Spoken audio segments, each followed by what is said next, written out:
আমরা সাকার ফিশের কুফল নিয়ে বা সেই মাছগুলো আমাদের দেশে কী ক্ষতি করছে সেটা নিয়েই কথা বলার জন্য আতিক হেলাল ভাই, আমি এবং শাহিন সালমান এসেছি। আমরা সাকার ফিশ, যেটা আমাদের দেশীয় পানি, মিঠা পানির মাছকে খেয়ে ফেলে, এখানে দেখা যাবে একটু পর উঠে যাচ্ছে। এই যে দেখা যাচ্ছে, কিন্তু মাছটা হয়তো বুঝতে পারবো না আমরা। দিনের বেলা, দুপুরবেলা থেকে ভালো হতো। তারপরে এই যে অনেক সাকার ফিশ, এই সাকার ফিশগুলো আমাদের ভালো ভালো মাছগুলো খেয়ে ফেলে, সরকারের প্রতি বা যারা এখানে দায়িত্বে আছেন তাদের প্রতি অনুরোধ, তারা যেন অবশ্যই এই সাকার ফিশটা ধরে মেরে ফেলে। কারণ এই সাকার ফিশ আমাদের সাধারণ মাছ বৃদ্ধিকে ব্যাহত করছে। এবার আমি আতিক হেলাল ভাইকে বলবো, আতিক হেলাল ভাই, এই সাকার ফিশ আমরা কিভাবে ধ্বংস করতে পারি, মেরে ফেলতে পারি, আর এরা আমাদের কী কী ক্ষতি করছে? আমি বুড়িগঙ্গা, যেহেতু আমাদের ঢাকার প্রাণ ছিল, সেই বুড়িগঙ্গাকে আমরা দূষিত করতে করতে ধ্বংস করে ফেলেছি বলা যায়। এবং সেই ধ্বংসের কুফল হিসেবেই এই যে দেখুন, এই যে নদীর যে পানির যে পরিবেশ দুই পারে অত্যন্ত দূষিত, মানব সমাজের জন্য এটা খুবই ক্ষতিকর। এর মধ্যেই এই সাকার মাছগুলো আছে, যে মাছগুলো আমাদের যে মাছে ভাতে বাঙালি, মাছে ভাতে বাংলাদেশি, সেই মাছ যে আমরা খাই, সেই মাছগুলোকে এরা খেয়ে ফেলে এবং দূষিত করে ফেলে। এ কারণে এই সাকার ফিশ আপনার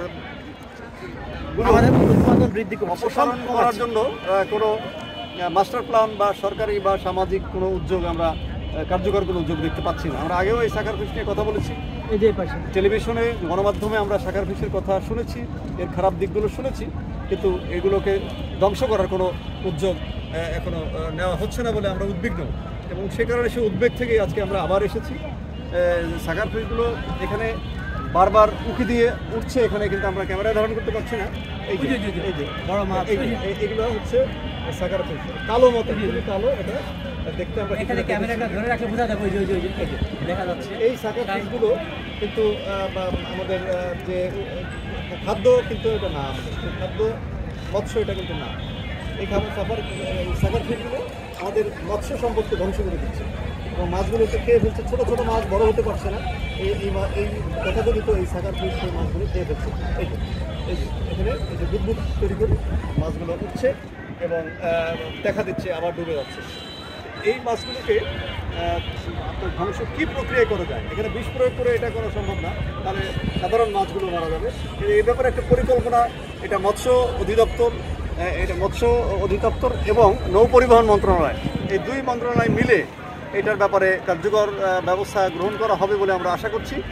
তাহলে আমাদের পরবর্তী প্রজন্ম আর যে সুস্বাদু যে মাছ, সেটা আর তারা হারাবে। এবং আমরা এর আগে একবার আমিন বাজারের দিকে গিয়েছিলাম, যে আমিন বাজারে দেখেছিলাম আমরা, আমিন বাজারে একটা লোককে নিয়োগ করা হয়েছে, সেই খালের মধ্যে থেকে শুধু সাকার ফিশটাকে জাল দিয়ে ধরে ধরে উপরে ফেলে দিত, সেইভাবে কমাচ্ছিল।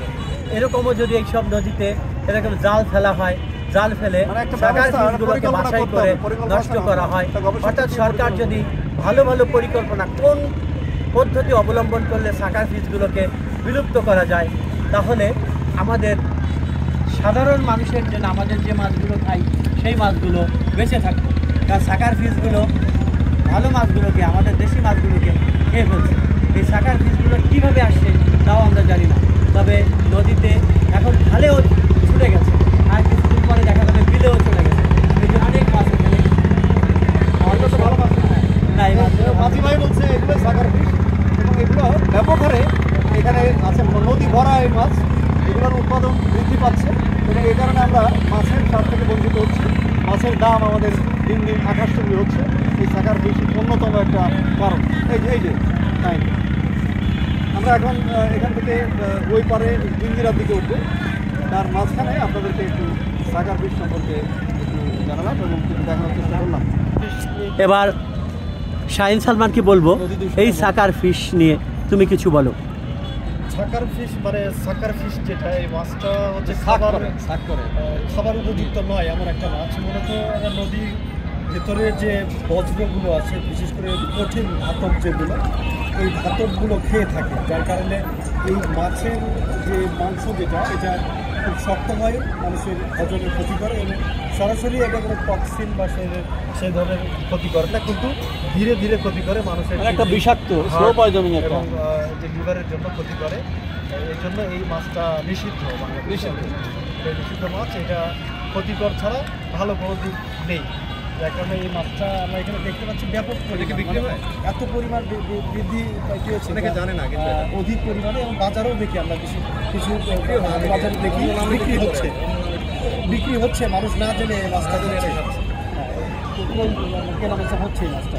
মানে এখানে যে আসছে, এখানে মানুষ নৌকা চলছে, এত স্রোতের মধ্যে ব্যাপক পরিমাণ মাছগুলো দেখতে পাচ্ছি আমরা। তারপরে বোঝা যায় যে নদীটা, এই বুড়িগঙ্গাটা ভর্তি হয়ে গেছে এই বিষাক্ত মাছ দিয়ে। ধন্যবাদ। অনেক ধন্যবাদ শাহিন সালমান। আমরা তার থেকে একটু স্বাস্থ্যকর দিকটা জানলাম, কারণ সে একজন ডাক্তার, যার জন্য এই মাছ সম্পর্কে, মাছের ক্ষতিকর দিক সম্পর্কে বলতে পারল।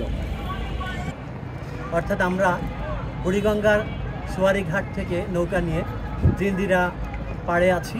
এই পাড়েই সবচেয়ে এই মাছ বেশি, এবং এই মাছগুলো আমরা যাতে না খাই, এবং এটা বাজারেও নাকি শোনা গেছে যে বাজারেও নাকি এই মাছগুলো পাওয়া যাচ্ছে। কিছু কিছু লোক খায়, তাদের ধীরে ধীরে ক্ষতি হয়, না জেনে খায়। আমরা আর এই মাছ খাবো না। সরকারের প্রতি আরও একবার অনুরোধ করছি, এই মাছগুলো বিলুপ্ত করে দেন, নষ্ট করে দেন, যাতে আমাদের ভালো মাছগুলো বাঁচে। বুড়িগঙ্গার জিঞ্জিরা পাড় থেকে বিদায় নিচ্ছি। আমি রবিউল মাশরাফি, সরাকার আতিক হেলাল ভাই এবং শাহিন সালমান। ধন্যবাদ। আসসালামু আলাইকুম।